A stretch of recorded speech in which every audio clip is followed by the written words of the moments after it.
विद्यार्थी मित्र हो, भारतीय ज्ञान परंपरा बऱ्याच वेळेला याला नॅशनल एज्युकेशन पॉलिसी अंतर्गत भारतीय ज्ञान प्रणाली असं देखील म्हटलं गेलेलं आहे. आज मी तुमच्या समोर भारतीय ज्ञान परंपरेचे विविध तत्वज्ञानिक विचारधारा सादर करणार आहे. ज्या ज्या वेळेला आपण भारतीय ज्ञान प्रणाली आणि त्यामध्ये असणाऱ्या विविध प्रकारच्या दार्शनिक विचारधारा किंवा तत्वज्ञानिक विचारधारांचा विचार करतो, त्यावेळेला समग्र भारतीय शास्त्रांचा, त्याच्या विविध पैलूंचा आणि भारतीय संस्कृतीचा कालांतराने झालेला विकास आपल्याला विचारात घ्यावा लागतो. प्रामुख्यानं पाहिलं तर भारतीय ज्ञान परंपरेमध्ये जे काही विभिन्न प्रकारचे दार्शनिक दृष्टिकोन किंवा तत्वज्ञान आणि विचारधारा आपल्याला पाहायला मिळतात, त्याला आपण साधारणतः दोन प्रमुख श्रेणींमध्ये वर्गीकृत करू शकतो. पहिली श्रेणी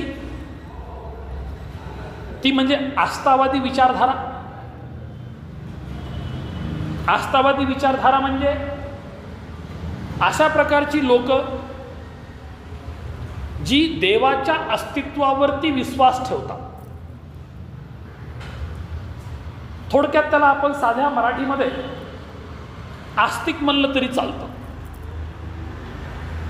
इंग्लिशमध्ये त्याला शब्द आहे थेइझम, आस्तिकतावाद, जे ईश्वराच्या अस्तित्वावरती विश्वास ठेवतात. दुसरी श्रेणी आहे ती म्हणजे नास्तिक किंवा नास्तिकतावाद. त्याला इंग्रजीमध्ये आपण ॲथेइझम असं म्हणतो.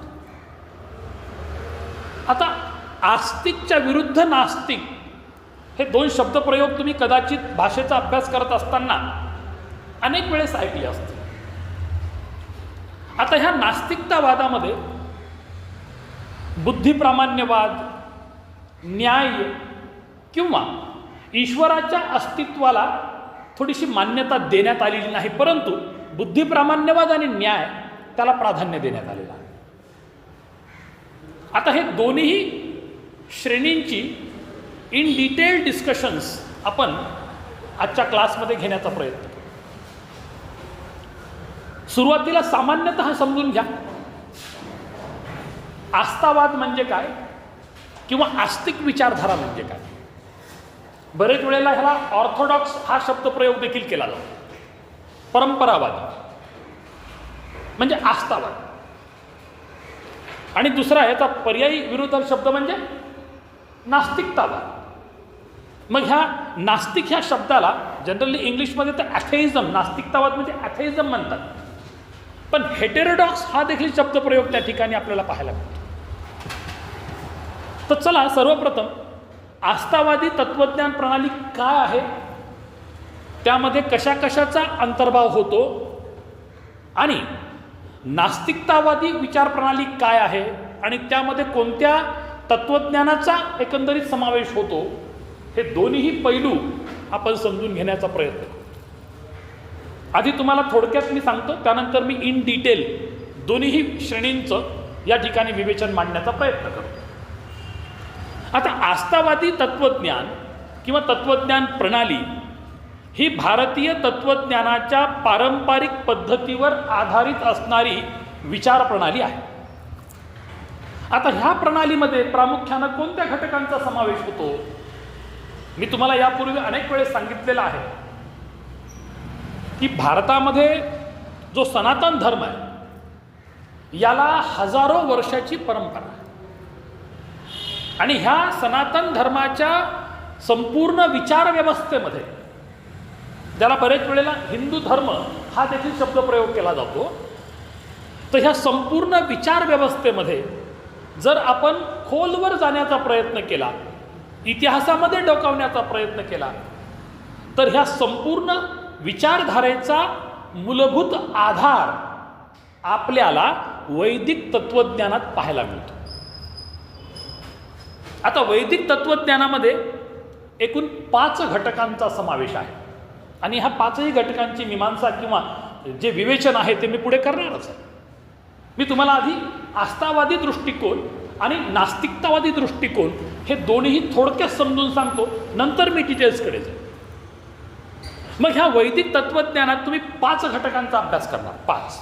एक वेदांत फिलॉसॉफी, दुसरं सांख्यशास्त्र, तिसरं योगशास्त्र, चौथं न्यायशास्त्र आणि 5वं मीमांसा.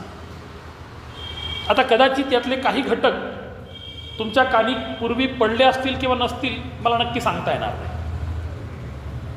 परंतु थोडक्यात सांगायचं झालं तर ह्या संपूर्ण 5 घटकांचा अभ्यास केला म्हणजे वैदिक तत्वज्ञान काय आहे याची एकंदरीत ढोबळ मनानं आपल्याकडे माहिती पुरेशी. दुसरा विचार घ्या आता, दुसरी श्रेणी. ती कोणती आहे? नास्तिक तत्वज्ञान प्रणाली. मग त्याला तुम्ही हेटेरोडॉक्स सिस्टम म्हणा किंवा ॲथेइझम म्हणा, तुम्हाला जे सोयीचे इंग्रजी शब्द वाटतात ते तुम्ही घेऊ शकता. आता नास्तिक तत्वज्ञान प्रणाली ही आस्तिक तत्वज्ञान विचारधारेपासून पूर्णतः भिन्न आहे. ठीक, ही पूर्णतः भिन्न आहे आणि या प्रणालीमध्ये काही घटकांचा अभ्यास आपल्याला करायला मिळतो. आता हे कोणते घटक आहेत?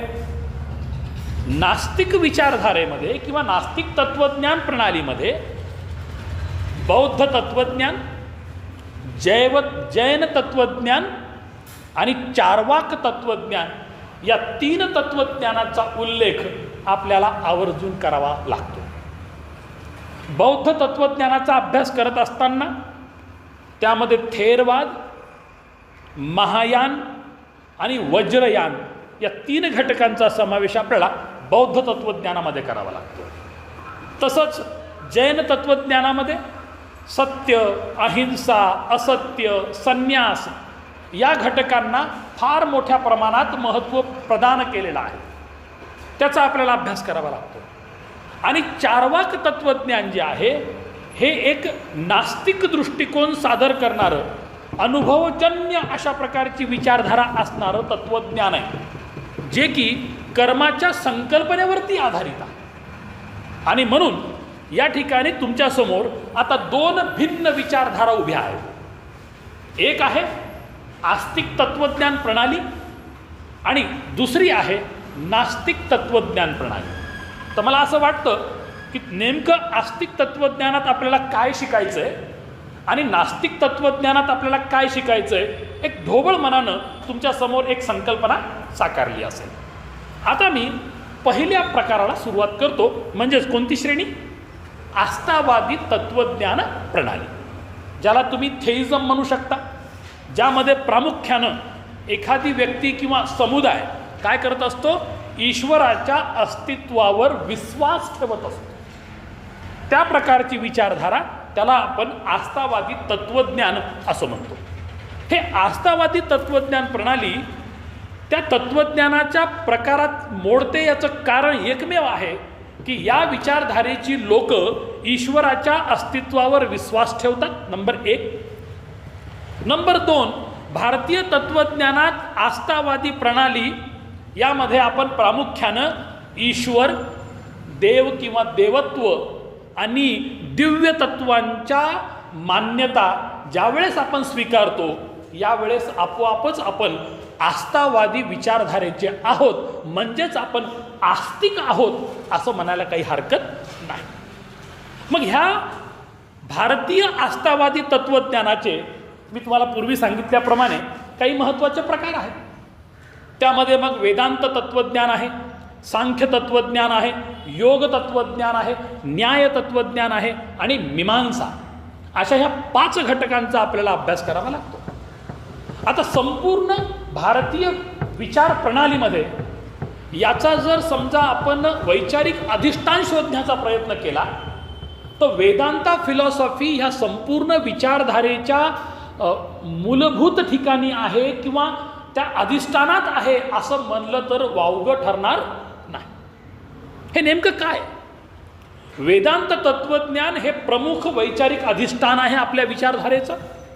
यामध्ये अद्वैत वेदांत फिलॉसॉफी, द्वैत वेदांत फिलॉसॉफी आणि विशिष्टाद्वैत वेदांत फिलॉसॉफी अशा 3 प्रकारच्या वेदांता फिलॉसॉफीचा अंगीकार किंवा एकंदरीत विवेचन केलेलं आपल्याला या ठिकाणी सापडतं. आता सर्वप्रथम तुम्ही अद्वैत वेदांत तत्वज्ञान हे जे आहे हे एकात्मतेशी निगडीत, संपूर्ण विश्वात जे चराचर आहेत, चल अचल आहेत, सजीव निर्जीव आहेत, हे एकच आहेत आणि याचा निर्माता हा सर्वेसर्वा ईश्वर आहे, अशा प्रकारची संकल्पना त्या विचारधारेत आपल्याला पाहायला मिळते. द्वैत वेदांत तत्वज्ञानामध्ये द्वैतवादी दृष्टिकोन किंवा विचारधारा मांडलेल्या आहेत आणि द्वैत वेदांत तत्वज्ञानामध्ये विशिष्ट एकात्मतेचा विचार मांडलेला आहे. म्हणजे अशा प्रकारे या वेदांता फिलॉसॉफीमध्ये असणारे 3 विचार प्रवाह हे काही अंशी एकमेकांशी भिन्न आहेत, परंतु त्याचं वैचारिक अधिष्ठान हे समान आहे असं म्हटलं तरी चालेल. आता ह्या नेमक्या वेदांता फिलॉसॉफीमधल्या या सगळ्या बारकाव्यांना आपण समजून घ्यायचा प्रयत्न करू, कारण की वेदांत हा भारतीय तत्वज्ञानाचा एक प्रमुख विचार प्रवाह आहे हे आपल्याला स्वीकारावं लागेल. आणि याचा अभ्यास करत असताना ईश्वराच्या अस्तित्वाचे आणि त्या संबंधित मांडलेल्या तत्वज्ञानाचे जे काही विश्लेषण आहे ते विश्लेषण आपल्याला वेदांता फिलॉसॉफीमध्ये पाहायला मिळतं. आता हे जे अद्वैत तत्वज्ञान आहे, ह्या अद्वैत तत्वज्ञानामध्ये जर तुम्ही थोडंसं भारतीय सांस्कृतिक धार्मिक इतिहासात डोकावण्याचा प्रयत्न केला तर शंकराचार्याच्या तत्वज्ञानावरती आधारित ही अद्वैत वेदांत फिलॉसॉफी आहे असं म्हटलं तरी चालेल. म्हणजे नेमकं काय? यामध्ये या शंकराचार्यांनी मांडलेल्या तत्वज्ञानामध्ये जे अद्वैत वेदांत तत्वज्ञान आहे त्यात त्यांनी असं सांगितलंय की ब्रह्मा या सृष्टीचा निर्माता आहे. ईश्वराच्या अनेक प्रकारापैकी ब्रह्मा हा एक ईश्वर आहे आणि त्यानेच या सृष्टीची निर्मिती केलेली आहे अशी मान्यता या वेदांता फिलॉसॉफीमध्ये आहे. त्यानंतर जीव म्हणजेच आत्मा. व्यक्तीचं शरीर किंवा प्राण्यांचं शरीर नश्वर आहे, परंतु आत्मा मात्र अमर आहे. तो फक्त आपली ठिकाणं जागा किंवा शरीर बदलतो, आत्मा कधीही नष्ट होत नाही, शरीर मात्र कालांतरानं नष्ट होतं. अशा प्रकारची एक फिलॉसॉफी या ठिकाणी आपल्याला मांडलेली दिसते. म्हणजे थोडक्यात ब्रह्मा म्हणजे ईश्वर जो निर्माता आहे आणि जीव म्हणजे आत्मा ज्यामुळे ही सृष्टी सजीव वाटते. या 2 घटकाशी निगडीत जी विचारधारा मांडलेली आहे ती अद्वैत तत्वज्ञानात आपल्याला एक प्रमुख विचारधारेमध्ये आहे असं दिसतं. त्यानंतर द्वैत तत्वज्ञानामध्ये लक्षात घ्या, द्वैत तत्वज्ञानामध्ये व्यक्तिगत भेदभाव फक्त भ्रामक मान्यता आहे. ठीक, व्यक्तिगत भेदभाव ही एक भ्रामक मान्यता आहे द्वैत तत्वज्ञानामध्ये. आता ह्या तत्वज्ञानाचा विचार करत असताना याचं नेमकं जे वैचारिक अधिष्ठान आहे ते काय? ब्रह्मा म्हणजेच या विश्वाची निर्मिती करणारा निर्माता तो परमसत्य आहे अशा प्रकारची मान्यता या ठिकाणी आहे. म्हणजे ब्रह्मा म्हणजेच परमसत्य आणि त्यानंतर त्यानं निर्माण केलेली सृष्टी ही एक माया शक्तीचा परिणाम आहे. बघा कशा प्रकारचा विचार आहे हा. ब्रह्मा जो की ईश्वर आहे तो ह्या संपूर्ण सृष्टीचा निर्माता आहे आणि इथे ज्याला आपण काय म्हटलंय, सृष्टी म्हटलंय. सृष्टी ही शेवटी आपल्याला जो जीव लाभलाय, जे जीवन लाभलंय त्यानं ह्या सृष्टीला जिवंत ठेवलेला आहे की नाही. आणि ही सृष्टी म्हणजेच मायाशक्तीचा परिणाम आहे. आत्मा आणि ब्रह्मा एकांतात विलीन होतात अशा प्रकारची मान्यता असणाऱ्या विचारधारेला वेदांता फिलॉसॉफीमधला पहिला प्रकार म्हणजे अद्वैत तत्वज्ञान असं म्हटलं जातं. आता खरं पाहिलं तत्वज्ञान म्हटलं की क्लिष्ट असतं लक्षात. Philosophy is an abstract real. तत्वज्ञान हे अशा प्रकारचं क्षेत्र आहे जे भल्या भल्यांना कळत नाही. त्यामुळं मी तुम्हाला ह्या तत्वज्ञानाशी निगडीत असणाऱ्या गोष्टींना शक्य तेवढं सिम्प्लिफाय करून सांगायचा प्रयत्न करतो. फार जर त्याला अवजड केलं तर कदाचित तुम्हाला ते या तुमच्या वयाला झेपणार नाही, तुमच्या बुद्धीला झेपणार नाही. त्यामुळं सामान्यतः ह्या संकल्पना काय आहेत ते तुम्ही आधी समजून घेण्याचा प्रयत्न करा. दुसरा प्रकार द्वैत वेदांत तत्वज्ञान. थोडक्यात समजून घ्या. द्वैत वेदांत तत्वज्ञानामध्ये प्रामुख्याने जो प्रमुख तत्वज्ञ आहे ज्यानं ही द्वैत वेदांत फिलॉसॉफी आपल्यापर्यंत पोहोचवली ते आहेत मध्वाचार्य. जसं पूर्वी मी शंकराचार्यांचं नाव घेतलं अद्वैत तत्वज्ञानामध्ये, तसं मी आता द्वैत तत्वज्ञानामध्ये कुणाचं नाव घेतोय? मध्वाचार्य नावाचे एक तत्वज्ञ होऊन गेले आणि त्यांच्या विचारावरती आधारित हे द्वैत तत्वज्ञान आहे. आता ह्या द्वैत तत्वज्ञानामध्ये नेमकं काय सांगितलेलं आहे? इथे मात्र विष्णू ज्याला ईश्वर म्हटलं गेले आणि जीवात्मा हे दोन स्वतंत्र आहेत, हे वेगळे आहे. पूर्वी तत्वज्ञान काय? Brahma the creator, the God, आणि जीव म्हणजे जे कोणी चराचर सृष्टीमध्ये सजीव आहेत ते, हे एकच आहे. त्याला अद्वैत म्हटलंय. युनिफॉर्मिटी आहे, एकात्मता आहे. आपण काय किंवा ईश्वर काय, आपण एकच आहोत अशा प्रकारची मान्यता आहे. पण द्वैतमध्ये काय झालं? असं नाही. मध्वाचार्य म्हणतात या सृष्टीचा निर्माता सर्वेसर्वा कोण आहे? विष्णू आहे. आणि जीवात्मा म्हणजे आपण ज्याला जीव लाभलाय, सजीवता लाभली आहे की नाही, आपण जिवंत आहोत हे आपल्या कृतीतून दिसतं. म्हणून आपण आणि ईश्वर वेगळे आहोत, म्हणून त्याला द्वैत म्हटलंय. अद्वैत म्हणजे एक, द्वैत म्हणजे वेगळे वेगळे. आणि म्हणून ह्या तत्वज्ञानामध्ये ब्रह्माचं महत्त्व मांडलेलं नाही, तो विष्णूला सर्वेसर्वा म्हटलं गेलेलं आहे. आणि मग आपण सगळे जीव जगाच्या पाठीवरती जगणारे, आपण आणि ईश्वर हे वेगळे आहोत, आपण आणि ईश्वर एक नाहीत, अशा प्रकारचं तत्वज्ञान सांगणारं जे काही क्षेत्र आहे त्याला आपण काय म्हणतो? द्वैत तत्वज्ञान म्हणतो. आता ह्या द्वैत तत्वज्ञानाचं वैचारिक अधिष्ठान काय आहे? या द्वैत तत्वज्ञानाचं वैचारिक अधिष्ठान प्रामुख्याने तुम्हाला विष्णू किंवा नारायण हा सर्वश्रेष्ठ देवता आहे आणि आत्मा त्याच्या भक्ती पद्धतीनं मोक्ष प्राप्त करू शकतो. समजून घ्या. आता ही खूप महत्त्वाची स्टेप आहे. याच्यामध्ये शंकराचार्यांच्या विचारधारेमध्ये आपल्याला ते बघायला मिळत नाही. भक्ती संप्रदाय म्हणजे या ठिकाणी जसं आपल्याकडे विविध प्रकारचे अनेक आपण प्रत्येकजण कुणा ना कुणा देवाची भक्ती करतो, बरोबर? आणि आपण सर्वसंग परित्याग करायला पण तयार राहतो कधी कधी. जे आपल्याकडे महान संत होऊन गेले. आपली भूमी ही संतांची भूमी आहे. सर्व संतांनी आपल्या कुटुंबावरती तुळशीपत्र ठेवलं तेव्हा त्यांना हे सगळं समाज सुधारणेचं आणि धर्म कार्य त्यांना करता आलं, बरोबर? म्हणजे या ठिकाणी त्यांनी सर्वसंग परित्याग केला. कशासाठी? मोक्ष प्राप्तीसाठी त्यांनी सर्वसंग परित्याग केला आणि त्यांना भावलेल्या ईश्वराला त्यांनी सर्वेसर्वा म्हटलं. जसं विठू माऊली तू माऊली जगाची, विठू माऊली तू. आता बघा या ठिकाणी ह्या गाण्यामध्ये आहे की या अभंगामध्ये या ठिकाणी विठूला म्हणजे पंढरपूरच्या विठ्ठलाला. आता पंढरपूरचा विठ्ठल कुणाचं प्रतीक मानतो आपण? विष्णूचं प्रतीक मानतो, बरोबर? किंवा तिरुपतीचे बालाजी कुणाचं प्रतीक मानतो आपण? विष्णूचं प्रतीक मानतो. आणि तुम्ही कदाचित एक प्रतिमा पाहिली असेल, ब्रह्मा विष्णू महेश, ही संकल्पना तुम्ही बघितली कधी? एखादा फोटो बघितला? त्रिमूर्तीचा फोटो बघितला? यामध्ये Brahma is the creator of the universe. Brahma कोण आहे? या विश्वाची निर्मिती करणारा निर्माता, ठीक? आणि मग विष्णू आणि शंकर म्हणजे महादेव कोण आहेत हे? यामध्ये एक तुम्हाला तारतो तर दुसरा तुम्हाला मारतो. म्हणजे काय?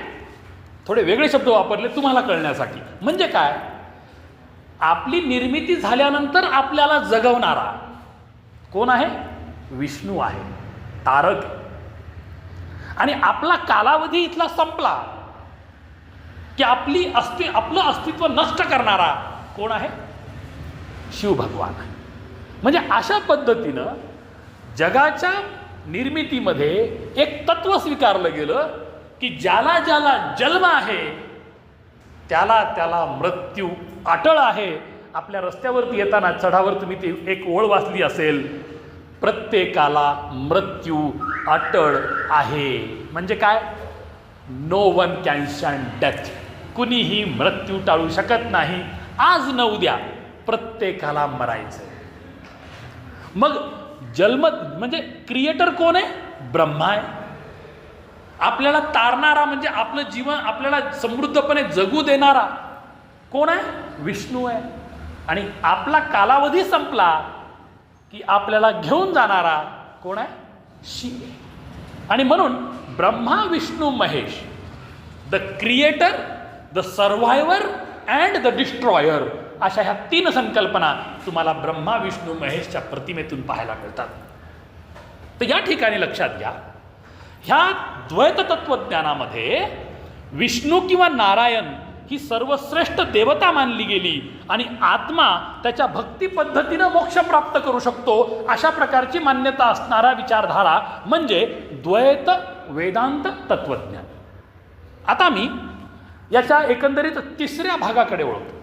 कारण की वेदांता फिलॉसॉफीचे किती घटक? 3 घटक. पहिला घटक कोणता? अद्वैत तत्वज्ञान. दुसरा द्वैत तत्वज्ञान आणि तिसरा विशिष्ट द्वैत तत्वज्ञान. आता ह्या विशिष्ट द्वैत तत्वज्ञान म्हणजे काय? खरं तर हे तत्वज्ञान जगाला रामानुजाचार्यांनी दिलेलं आहे. अशाच जर तुम्ही कधी हैदराबादला गेला असाल तर शहराच्या बाहेर एक भव्य प्रतिमा उभारण्यात आलेली आहे. एक भव्य पुतळा, मोठाच्या मोठा पुतळा निर्माण केलेला आहे. तो कुणाचा आहे? रामानुजाचार्यांचा आहे. बरेच जणांना माहीत नाही यांचं योगदान काय. हे आपलं दुर्भाग्य.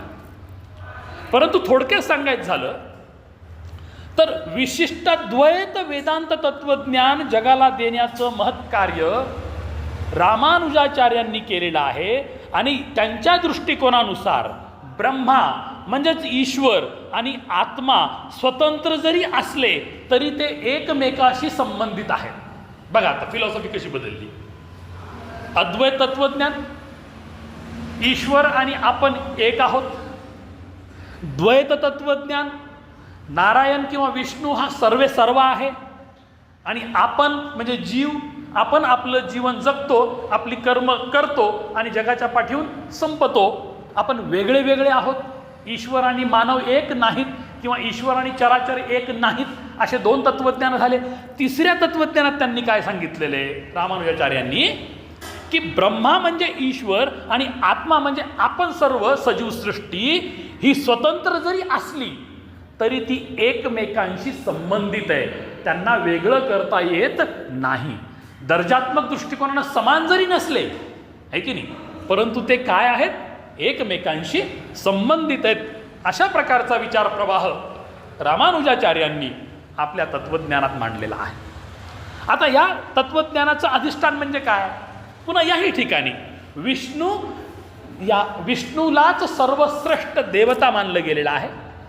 ब्रह्मा आणि आत्मा यांचा एकत्रित अभ्यास करून भक्ती मार्गाच्या माध्यमातून मोक्ष प्राप्ती कशी मिळवता येईल हे सुचवलेलं आहे. आता भक्ती मार्ग म्हणजे काय?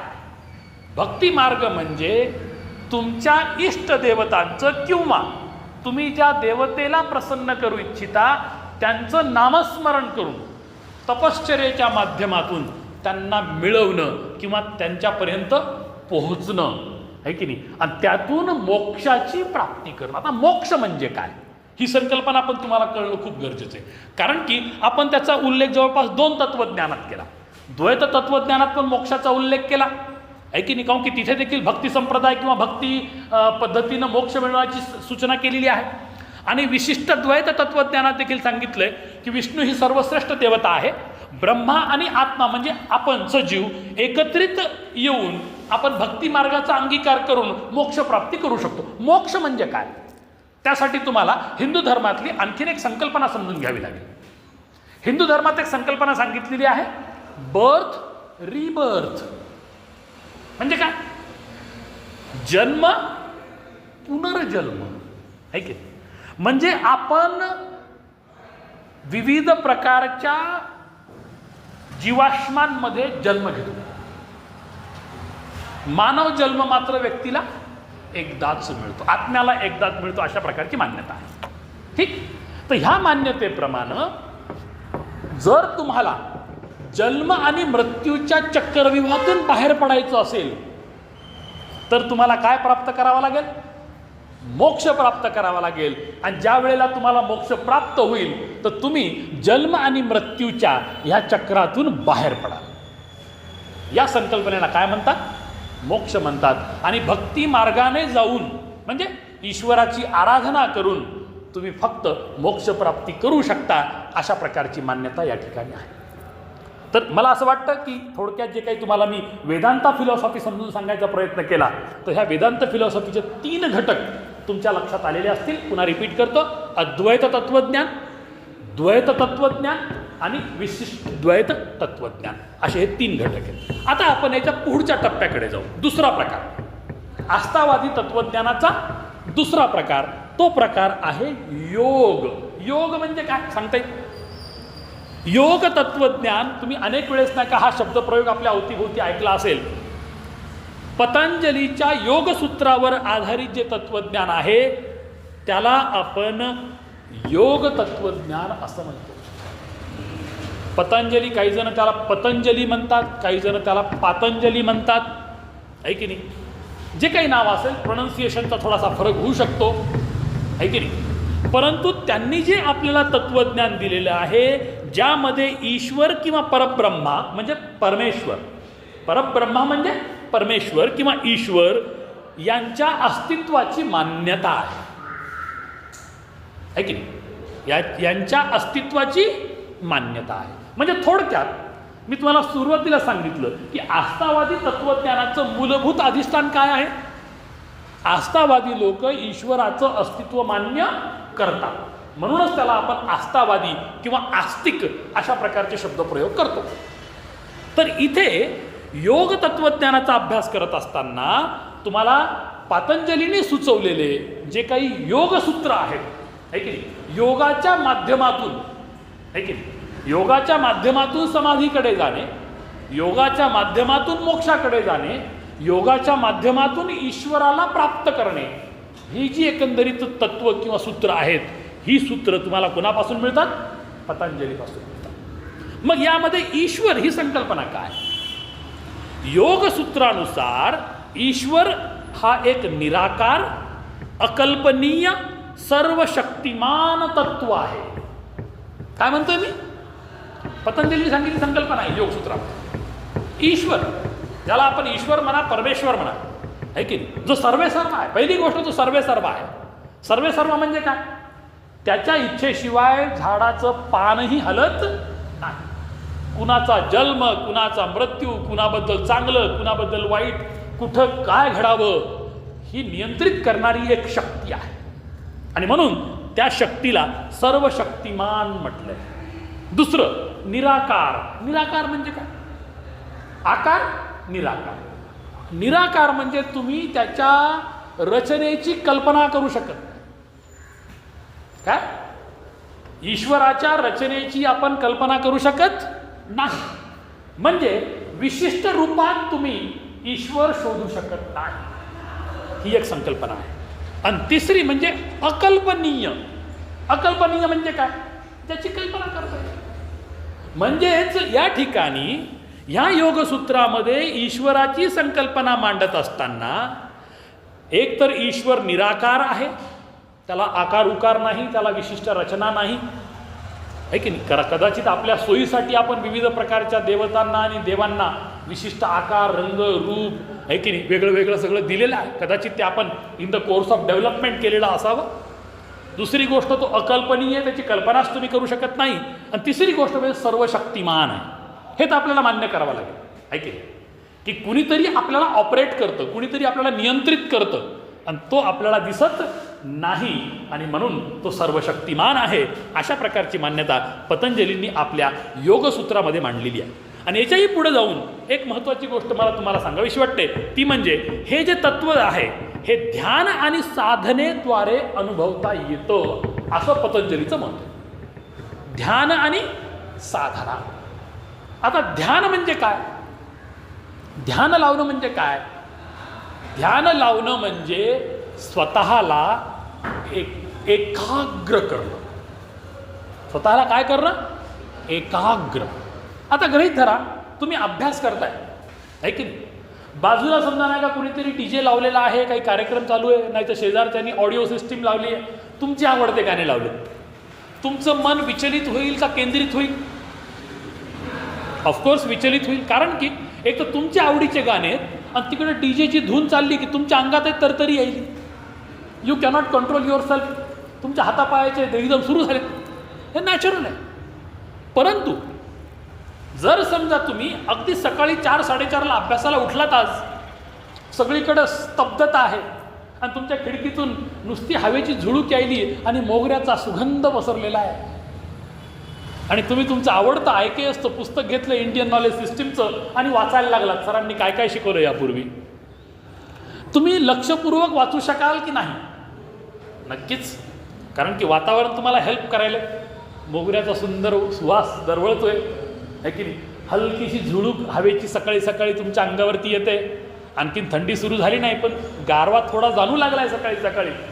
आणि मग तुमचं लक्ष मात्र एकाग्र होतं वाचण्यामध्ये. म्हणजे थोडक्यात सांगायचं झालं, तुम्ही काही साधना प्राप्त केलेली नाही, तुम्ही काही योग साधना करून तुम्ही समाधीच्या स्तरावर गेला नाहीत, परंतु मला एक सांगायचं आहे की तुम्ही थोडंसं एकाग्र होऊ शकलात.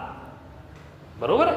मग तसंच योग साधनेमध्ये विविध प्रकारच्या स्टेजेस अटेंड करण्यासाठी विविध प्रकारची आपण जी काही एकंदरीत नाही का पद्धत अंगीकारतो, ह्या पद्धतीमध्ये काय काय तुम्हाला सांगतो मी. यामध्ये मुख्यत्वे करून ध्यान. बघा, योग साधनेमध्ये नंबर 1 ध्यान, नंबर 2 आत्मज्ञान. लक्षात ठेवा, माणसानं ध्यान लावलं ना की तो आधी स्वकेंद्रित होतो. मी कोण, मी काय केलं, चांगलं काय केलं, वाईट काय केलं, स्वतःबद्दलचं ज्ञान म्हणजे आत्मज्ञान. ही ध्यानाच्या प्रक्रियेतली सगळ्यात महत्त्वाची गोष्ट आहे. तुमच्यापैकी इंट्रोस्पेक्शन कोण कोण करतं? सांगा पाहू. तुमच्यापैकी इंट्रोस्पेक्शन कोण कोण करतं? म्हणजे आपण स्वतःबद्दल स्वतः अंतर्मुख होऊन विचार करणं की मी आज कसा वागलो, चांगला वागलो का वाईट वागलो, मी चांगलं केलं का वाईट केलं, माझं वागणं, माझं बोलणं, माझं स्वतःला मेंटेन करणं, इतरांसोबत एकंदरीत जीवन जगणं, यामध्ये मी कुठं चुकतोय, असं कधी तुम्ही परीक्षण करता का? हां, it's a very good thing. जर तुम्ही परीक्षण करत असाल म्हणजेच तुम्ही स्वतःबद्दलचं ज्ञान मिळवत आहे, चांगलं वाईट. लक्षात ठेवा, ज्या ज्या वेळेला तुम्ही दररोज झोपण्यापूर्वी काय करा, स्वतःला 2 मिनटं द्या. दररोज झोपण्यापूर्वी स्वतःला 2 मिनटं द्या आणि बिछाण्यावरती पडलात ना, फक्त एवढा विचार करा, आज सकाळी उठल्यापासून आत्ता बिछाण्यात जाण्यापूर्वीपर्यंत माझ्या हातून चांगलं काय घडलं, वाईट काय घडलं, किती जणांचं मन दुखावलं, किती जणाला मी आनंद दिला, एकंदरीतच मी काय केलं, याचा गोषवारा घ्या बरं. यालाच म्हणतात इंट्रोस्पेक्शन. यातून तुम्ही स्वतःला ओळखायला लागा. ऐक, मी तुम्हाला एक सुंदर इंग्रजीची कविता सांगतो की माणसाला चांगलं उत्कृष्ट कसं बनता येईल. आता माहीत नाही उत्कृष्ट कोणी असतं की नाही, आहे की नाही. Perfection is very difficult. No one can be perfect. We can move towards perfectness. कुणीही परिपूर्ण नसतं, आपण फक्त परिपूर्णतेकडे वाटचाल करू शकतो. To make the world much better, first make a better you. Why search for love and laughter, you can find it anywhere. To make the world much better, first make a better you. To make the world much better, first make a better you. तुम्ही already good म्हणजे चांगले आहात, आहे की नाही. चांगल्यापेक्षा सुधारणं म्हणजे better होणं, आणि बेटर झाल्यानंतर पुन्हा तुम्ही प्रयत्न करत जाल तर बेस्टही व्हाल. तर जगाला चांगलं करण्याआधी स्वतःला सुधारा, आपोआपच जग चांगलं होईल. आहे की आधी कोणाला सुधारावं लागतंय? चॅरिटी बिगिन्स ॲट होम, आहे की दुसऱ्याला म्हणू नये तुम्ही दान करा दान करा, आधी आपल्याला दान करावं लागतं, नंतर दुसऱ्याला म्हणता येतं बाबा तुम्ही पण थोडं दान करा, मी केलेलं आहे माझ्या परीनं. तसं जग सुधारण्याच्या मागे पडण्यापेक्षा आधी कोणाला सुधारायचं? स्वतःला सुधारायचं आणि मग जग सुधारण्यासाठी प्रयत्न करत राहायचे. To make the world much better first make a better you. Why search for love and laughter? कशाला तुम्ही नाही का सुखाचा, आनंदाचा, ह्याच्या सगळ्या गोष्टीचा पाठलाग करता? Why search for love and laughter? You can find it anywhere. तुम्हाला हे सर्वत्र मिळतं. To make the world much better first make a better you, आहे की आधी जग सुधारण्यापेक्षा कोणाला सुधारा? स्वतःला सुधारा. हे तत्वज्ञान जर तुम्ही स्वीकारलात तर मला वाटतं एक प्रकारचं आत्मज्ञान मिळवल्यासारखं आहे. आणि योगसूत्रामध्ये पतंजलीने तुम्हाला हेच सांगितलंय, ध्यान करा म्हणजे एकाग्र व्हा. ध्यान करा म्हणजे एकाग्र व्हा. आत्मज्ञान मिळवा म्हणजे स्वतःला ओळखा. आत्मज्ञान मिळवा म्हणजे कोणाला ओळखा? स्वतःला ओळखा. मी कोण आहे? हू एम आय? माझ्याकडे एक CD आहे रामकृष्ण मिशनची, विवेकानंदांच्या फिलॉसॉफीवर तयार केलेले आहे. हू एम आय? मी कौन है? मैं कौन हूँ? मैं क्यों आया धरती पर? मेरा रोल क्या है? मेरे कर्तव्य क्या है? मुझे क्या करना चाहिए? मुझे क्या नहीं करना चाहिए? अंततः मैं कौन हूँ? ह्या प्रश्नाची उत्तरं मिळवायला आयुष्य संपतं, पण लोकांना कळत नाही मी कोण आहे. राईट? तर या ठिकाणी तुम्हाला ह्या दोन गोष्टी महत्त्वाच्या आहेत, ध्यान, आत्मज्ञान आणि यावरच आधारित योग तत्व तुमच्या पतंजलींनी आपल्याकडे सांगितलेले आहेत. आणि याच्यामध्ये त्यांनी सगळ्यात महत्त्वाची गोष्ट काय केली असेल तर अष्टांग पद्धतीनं योग साधना कशी करायची हे त्यांनी या ठिकाणी आपल्याला सांगितलेले. आता ही अष्टांग पद्धत काय आहे? ही अष्टांग पद्धत देखील आपण समजून घेण्याचा प्रयत्न करू. कारण की अष्टांग म्हणजे काय? अष्ट म्हणजे काय? अष्ट म्हणजे 8. म्हणजे या ठिकाणी ह्या अष्टांग पद्धतीचा त्याला पुढे नंतर 8 खोटे अशा प्रकारचा शब्दप्रयोग पण केलेला आहे की नाही? तर ते आपल्याला या ठिकाणी समजून घ्यायचं. आता लक्षात ठेवा, अष्टांग पद्धतीनं योग साधना मिळवणं, मग याच्यामध्ये कदाचित तुम्हाला काय करावं लागेल? आश्रम म्हणजे कौटुंबिक जीवन जगत ध्यान साधना करणं, त्यानंतर प्राणायाम करणं. आता बघा बरेच जण जे योग करतात, योगाच्या पद्धतीनं स्वतःचं स्वास्थ्य मेंटेन करायचा प्रयत्न करतात.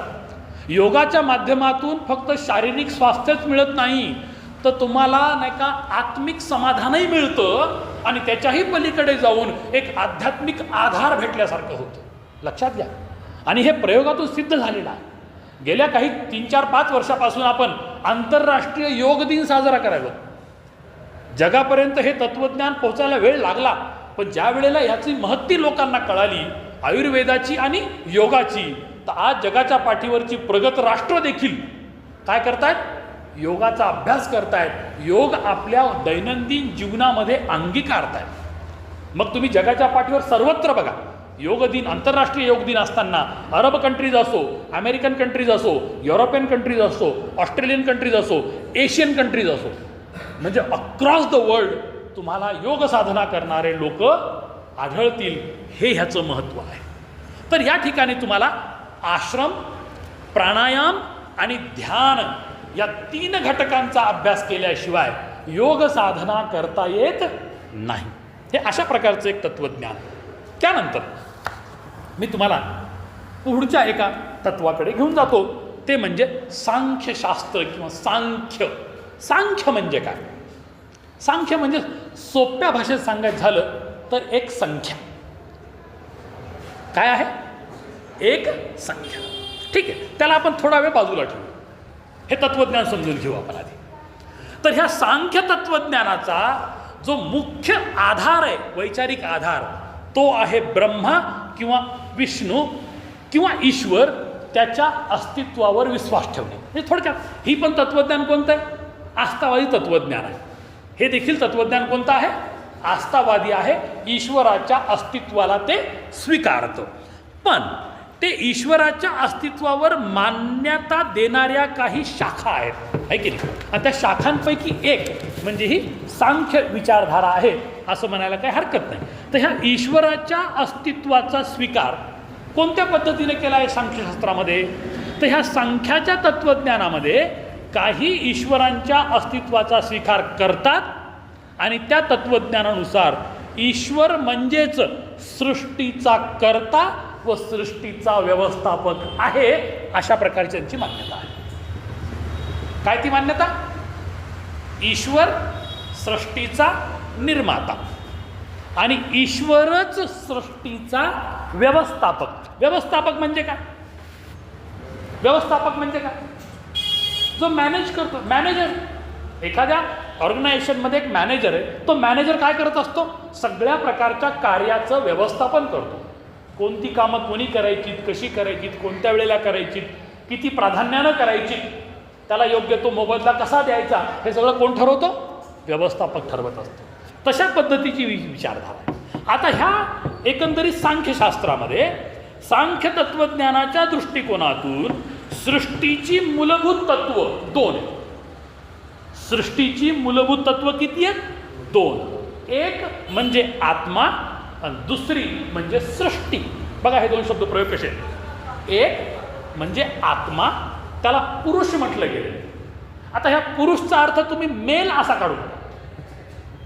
काय म्हणतोय मी? पुरुषचा अर्थ तुम्ही मेल असा काढू नका, मेल फिमेल असा काढू नका. या ठिकाणी पुरुषचा अर्थ आत्मा आहे आणि सृष्टी, त्याला पर्यायी शब्द वापरलाय प्रकृती. काय शब्द वापरलाय सृष्टीला? प्रकृती. पुरुष म्हणजे आत्मा, प्रकृती म्हणजे सृष्टी, आणि यांच्यामध्ये द्वैतवादी संबंध आहे. आता बघा, अद्वैत, द्वैत आणि विशिष्ट द्वैत. ठीक आहे, ही मधली जी कॅटेगरी, नंबर 2 ची कॅटेगरी सांगितलेली आहे, ती या ठिकाणी आहे. आणि म्हणून हे जे तत्वज्ञान आहे हे परिभाषित करतं की आत्मा आणि सृष्टीची तत्व हीच मुख्य गुणधर्म आहेत आपल्या सर्वांच्या अस्तित्वाची. बघा कशा प्रकारचा विचार आहे. आत्मा आणि सृष्टी या दोन्हीच्या मिलापातूनच काय निर्माण झालेलं आहे? संपूर्ण विश्व, चराचर निर्माण झालेले. ही अशा प्रकारची एक विचारधारा या ठिकाणी त्यांनी मांडलेली आहे.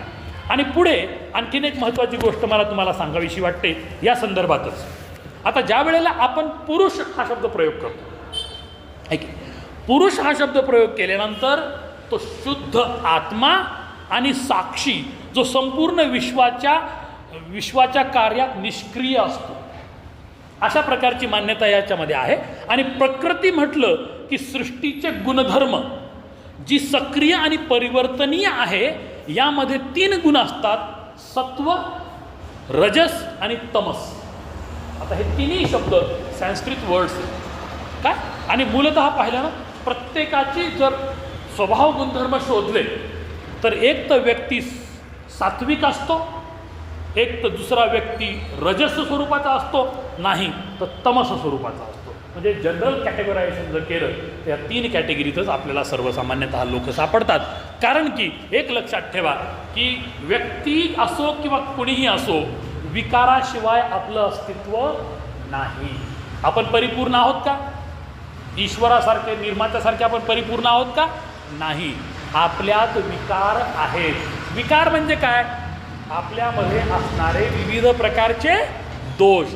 मग हे प्रकृतीचे विविध रूप आणि तत्व म्हणून मान्य करावी लागतात, ज्यामध्ये मन, बुद्धी आणि इंद्रिय हे 3 घटक आपल्याला समजून घ्यावे लागतात. एखाद्या व्यक्तीला समजून घेण्यासाठी 3 गोष्टी महत्त्वाच्या आहेत. एक, त्याच्या मनाचा वेध घेणं, म्हणजे इमोशनल अंडरस्टँडिंग त्याची कशी करून घ्यायची. दुसरी, त्याची विचारधारा म्हणजे बौद्धिक जडणघडण समजून घ्यायची.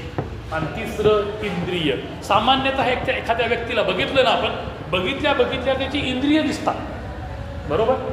त्याच्याशी संवाद साधल्यानंतर विचार कळतो आणि थोडं मानसिक दृष्टिकोनानं जवळ गेलं की त्याचं मन कळतं. म्हणजे अशा पद्धतीनं आपण जीवन जगत असताना आपल्या अवतीभोवतीच्या लोकांना समजून घेण्याचा प्रयत्न करतो. आणि हे तुम्हाला सांख्य तत्त्वज्ञानामध्ये प्रामुख्यानं पाहायला मिळतं. मग ह्या सांख्य तत्त्वज्ञानाची काही महत्त्वाची नाही का ग्रंथ आहेत. आता ती कोणी लिहिली, ती अनादिकालापासून आहे, तरी काही जणांची नावाचा उल्लेख इथं केलेला आहे. ईश्वरेश्वरी नावाचे तत्त्वज्ञ होते, आहे की नाही. ईश्वरेश्वरी जे तत्त्वज्ञ कपिलानं रचलेला मुख्य ग्रंथ. जर सांख्य तत्त्वज्ञान तुम्हाला समजून घ्यायचं असेल तर ईश्वरेश्वरी नावाचा ग्रंथ घ्यावा लागतो आणि तो रचलाय कुणी? कपिला नावाच्या एका मुनीनी रचलेला आहे. आणि त्यात तुम्हाला एकंदरीतच काय सापडतं? सांख्य विचारधारा, सांख्य तत्वज्ञान, ज्यामध्ये पुरुष, प्रकृती आणि विकार तसंच मन, बुद्धी आणि इंद्रिय याचा अभ्यास त्या ठिकाणी केलेला सापडतो. आणि सांख्य तत्वज्ञान हे याच तात्विक आधारावरती आधारलेलं आहे. आणि खरं जर पाहिलं तर बाकीच्या सगळ्या तत्वज्ञानाचा ज्याचा मी विचार इथं मांडलेला आहे, मग वैदिक तत्वज्ञान असेल, त्याच्यातले ते 3 प्रकार असतील, किंवा ह्या वैदिक तत्वज्ञानामध्ये वेदांता फिलॉसॉफी, सांख्य फिलॉसॉफी, योग फिलॉसॉफी, न्याय फिलॉसॉफी आणि मीमांसा फिलॉसॉफी, याच्यामध्ये तुम्ही जर बघितलं तर फार मोठ्या प्रमाणात बुद्धिप्रामाण्यवादाला कसा एकंदरीत रिस्पॉन्स तिथं मिळालेला आहे हे तुम्हाला या तत्वज्ञानामध्ये पाहायला मिळतं. तर आतापर्यंत आपण वेदांत तत्वज्ञान, योग तत्वज्ञान आणि सांख्य तत्वज्ञान अशी 3 तत्वज्ञानाची रूपं आस्थावादी तत्वज्ञानामध्ये पाहिलेली आहे. आता ह्याच्यानंतर आपण काय करूया, याच्या पुढच्या विचारधारेकडे वळूया. आता ह्या पुढच्या विचारधारेमध्ये काय आहे? या पुढच्या विचारधारेमध्ये तुम्हाला न्याय, न्याय म्हणजे काय सांगता येईल? व्हॉट इज न्याय? योग्य अयोग्य कळाल्याशिवाय, चांगलं वाईट कळाल्याशिवाय, हे की नाही, किंवा दोन्ही बाजू ऐकून घेतल्याशिवाय तुम्हाला न्याय्य भूमिका घेता येत नाही. एखाद्या वेळेला एखादी केस कोर्टात जाते तर न्यायाधीश काय करतात? वादी आणि प्रतिवादी दोघांचंही म्हणणं ऐकतात आणि त्यानंतर त्यांच्यासमोर प्रस्तुत करण्यात आलेल्या सगळ्या पुराव्यांचा अभ्यास करून, प्रत्येकाच्या म्हणण्याचा अभ्यास करून आणि कायद्याची जोड देऊन ते न्याय देतात. त्याला आपण न्याय म्हणतो, बरोबर आहे. परंतु एक इंग्रजीमध्ये खूप सुंदर म्हण आहे, justice delayed is justice denied. जर एखाद्या व्यक्तीला न्याय देण्यासाठी वेळ लागला, खूप काळ लोटला, याचा अर्थ त्याला न्याय भेटला नाही. जर त्याला न्याय योग्य वेळेत भेटला तरच त्याला न्याय म्हणावं लागतं. अन्यथा जरी त्याला न्याय दिला तर खूप उशिरानं दिला, याचा अर्थ त्याच्यावर झालेला काय आहे? अन्यायच आहे. मला वाटतं तुम्हाला न्याय या संकल्पनेचा अर्थ बऱ्यापैकी कळालेला आहे. तर या न्याय तत्वज्ञानामध्ये मुख्यत्वे करून तर्कशास्त्राचा अंगीकार करण्यात आला. लक्षात ठेवा, आता इथून हळूहळू आपण नाही का नास्तिकतावादाकडे वळायला, हळूहळू. परंतु इथं अद्यापही आपण आस्थावादी आहोत, कारण की या न्याय तत्वज्ञानामध्ये मुख्यत्वे करून तर्कशास्त्र आणि ज्ञानाच्या प्रमाणावर आधारित. कशाच्या? ज्ञानाच्या. लक्षात ठेवा, आपण म्हणतो ना, डोळ्यानं पाहिलेलं आणि कानानं ऐकलेलं याच्यामध्ये 4 बोटाचं अंतर असतं. म्हणून जे बघितलंय आणि जे ऐकलंय त्याच्यावर विश्वास ठेवायचा आहे. नुसतं बघितलं तोही भ्रम असू शकतंय आणि नुसतं ऐकलं तेही कदाचित खोटं असू शकतंय. स्वतःच्या डोळ्यानं बघायचं, स्वतःच्या कानानं ऐकायचं आणि मग ठरवायचं की त्याच्याबद्दल तुम्हाला काय भूमिका सादर करायची. तर इथं तुम्हाला हा एकंदरीत तर्कशास्त्राचा पहिला अनुभव या न्यायशास्त्रात तुम्हाला आलेला दिसेल. याच्यामध्ये प्रामुख्यानं उद्देश, सत्य, ज्ञान, तर्कशास्त्राचा आणि योग्यतेचा अभ्यास या घटकावर आधारित न्यायशास्त्र सादर करण्यात आलेलं आहे. आणि शेवटचा जो प्रकार आहे आस्थावादामधला, तो आज आपण या ठिकाणी वाइंडअप करायचा प्रयत्न करू. यामध्ये आहे मीमांसा. मीमांसा म्हणजे काय? मीमांसा तत्वज्ञान मुख्यत्वे करून वेदांच्या कर्तव्याधारित नियमावर आधारित आहे. याचा उद्देश वेदांतातील कर्मकांडांचे विश्लेषण करणे आणि अभ्यास करणे हा होतो. आता ज्या वेळेला आपण न्याय आणि मीमांसा या 2 गोष्टीचा विचार करतो ना, तर इथे तुम्ही एक गोष्ट लक्षात घ्या की पूर्वमीमांसा देखील आहे. आता ह्या मीमांसा तत्वज्ञानामध्ये वेदांच्या कर्मकांडांचा आणि धार्मिक कार्यांचा अभ्यास सादर केलेला आहे. आता वेद म्हटलं की 4ही वेद आले, ऋग्वेद, यजुर्वेद, सामवेद, अथर्ववेद. 4ही वेदांमध्ये सांगितलेली जी कर्मकांड आहेत त्याचा अभ्यास आणि त्याचं विश्लेषण करण्याचं कार्य या दरम्यान झालेलं आहे. मग यामध्ये कर्मकांड, धर्म आणि वेदांच्या निर्देशाचे पालन या 3 तत्वाचा पुरस्कार ह्या मीमांसेमध्ये केलेला आहे. मीमांसा सूत्र हे जेमिनी, जेमिनी मुनींनी सादर केलेला आहे, ज्यामध्ये कर्मकांडाचे आणि धार्मिक विधींचे विश्लेषण केलेले आहे. आणि यात प्रामुख्यानं जे अधिकार सांगितलेले आहेत ते धार्मिक विधींचे आणि कर्मकांडांचे प्रत्यक्ष मार्गदर्शन करण्याचे अधिकार कुणाकडे आहेत त्याचंही विवेचन या ठिकाणी त्यांनी मांडलेलं आहे. नंतर ह्या मीमांसेचा एक दुसरा भाग आहे उत्तर मीमांसा. पूर्वमीमांसा म्हणजे आधीची आणि नंतर केलेली म्हणजे उत्तर मीमांसा. तर उत्तर मीमांसेमध्ये देखील आपल्याला ब्रह्मा, आत्मा आणि मोक्ष या 3 घटकांचा अभ्यास पाहायला मिळतो. कारण की वेदांता फिलॉसॉफीचे हे 3ही घटक प्रकर्षानं आपल्याला वेगळ्या वेगळ्या स्वरूपात चर्चेला घ्यायला भेटलेले आहेत. तर यामध्ये ब्रह्मा म्हटलं की हे सर्वोच्च तत्व आहे जे सृष्टीचा आणि आत्म्याचा मूल आधार आहे. आत्मा हा शुद्ध असतो, साक्षी असतो, जो ब्रह्माशी एकात्म असतो. बघा, ब्रह्मा आणि आत्मा याचं कनेक्शन या ठिकाणी दाखवलेलं आहे. आणि एकंदरीत भक्ती संप्रदायाच्या माध्यमातून किंवा भक्तीच्या मार्गातून आपण मोक्षप्राप्ती करू शकतो, हेही तत्व त्यांनी या ठिकाणी मांडलेलं आहे. आणि त्यातूनच आत्मज्ञानाच्या माध्यमातून ब्रह्माशी एकरूप कसं व्हायचं हे तत्व या ठिकाणी मांडलेलं आहे. तर असे हे सगळे घटक जे आहेत ते वेदांता फिलॉसॉफीमध्ये, तसंच तुमच्या पुढे सांगितलेले जे काही प्रकार आहेत, सांख्य असेल, योग असेल, न्याय असेल आणि मीमांसा असेल, हे सर्वच्या सर्व फक्त आणि फक्त आस्थावादी तत्त्वज्ञानाचे घटक आहेत.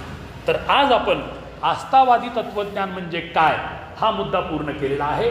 यानंतरच्या एका पिरियडमध्ये मी तुम्हाला नास्तिकतावाद काय आहे की नाही, किंवा बुद्धिप्रामाण्यवादाप्रमाणे, तर्काप्रमाणे पुढील घटक कसे विकसित होत गेले, मग त्यामध्ये तुम्ही बौद्ध धर्म, जैन धर्म आणि चार्वाक या 3 तत्वज्ञानाचा अभ्यास करणार आहात. एवढं बोलून या ठिकाणी मी आजचं माझं विवेचन थांबवतो.